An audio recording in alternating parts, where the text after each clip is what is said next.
Celui à qui Allah Azza wa Jal, il veut du bien, il lui fait comprendre la religion. Donc la compréhension, elle est nécessaire. Pourquoi? Pour s'écarter des deux extrêmes.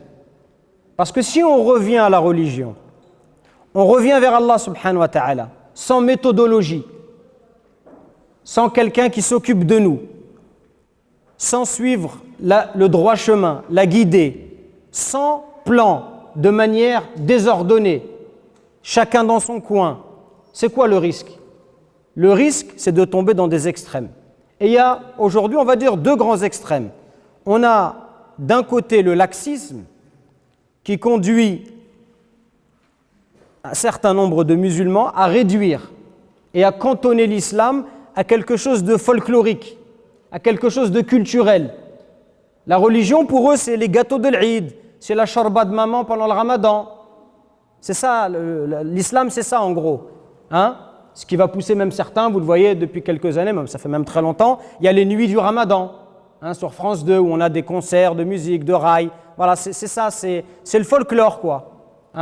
C'est du thé à la menthe, c'est du miel, des amandes. Volontairement, je tire le trait pour vous faire sourire. J'aperçois quelques petits sourires, donc alhamdoulilah, ça me rassure. Donc on a d'un côté ça. Et ne pensez pas que ces gens-là, il y a beaucoup de malheureusement de musulmans pour qui l'islam au quotidien n'a pas d'impact dans leur vie. L'islam, il est absent de leur vie. Il s'appelle peut-être Mohammed, Fatima, mais au quotidien, qu'est-ce que ça veut dire qu'être musulman? Il n'y a rien en fait. Donc on a d'un côté cet extrême-là, et on a de l'autre côté des gens qui sont dans le sectarisme pur et dur, qui sont dans le fanatisme, dans l'extrémisme, bien sûr avec différents degrés. Et c'est ce qui a malheureusement conduit un certain nombre de jeunes qui sûrement étaient animés d'une bonne intention.